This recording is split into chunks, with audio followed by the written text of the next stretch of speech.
Hi guys, පොඩි chance එකක් හම්බුණා. තිබ්බ ක්ලාස් එක කැන්සල් වුණා. ඉතින් මට ෆ්‍රී වෙලාවක් හම්බ වෙනවා. මම දැන් පොඩි ගමනක් යන්න හදන්නේ. අපි යන්. ගිහිල්ලා බලමු කොහෙද කියලා. right, tata. All right. මේ මං ඉන්නේ දඹුල්ලේ පොලේ. දඹුල්ලේ පොල දවස් දෙකක් තියෙනවා සතියට. එකක් ඉරිදා අනිත් එක බ්‍රහස්පතින්දා. අද බ්‍රහස්පතින්දා පොල ගිහිල්ලා බලමු. ඉලවලු අරගෙන.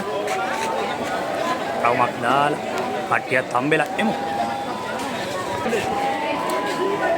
එලවලු පළතුරු කුළුබඩු හැම එකම තියෙනවා. දඹුල්ලේ පොළ ලස්සනයි.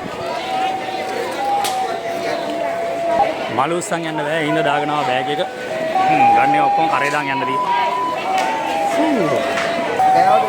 එන් චූම්පන් සද්දේ මෙහින් එලෙන්දොන්ගේ සද්දේ.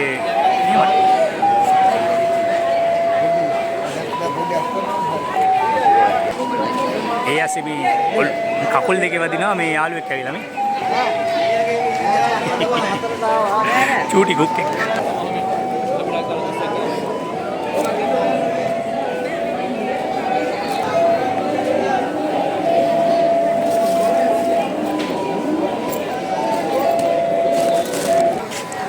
මෙන්න තියෙනවා පළතුරු.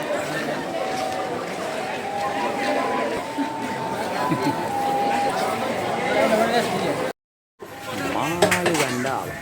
හිතා ගන්න මොන මාළුද ගන්න කියලා. ගොඩක් තියෙනවා.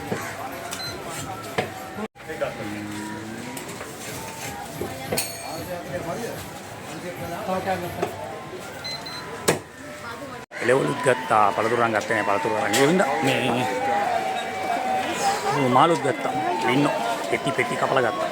දැන් ඉතින් යන්න තමයි තියෙන්නේ ගෙදර. මුරුකුගම්. මුරුකු රායි මෙතන. මුරුකු ගත්තා. ඒව මට නෙමෙයි පොඩි දෙන්නට. මේ චූප් පාක් එක යන හැම තැනකම තියෙනවා. එහා මුල්ලෙත් තියෙනවා, මෙහා මුල්ලෙත් තියෙනවා. අයියෝ පුදුම දෙයක්. මාළුත් ඉන්නවා පොලේ. එනම් පොලේ ගමන එතනින් අවසానයි.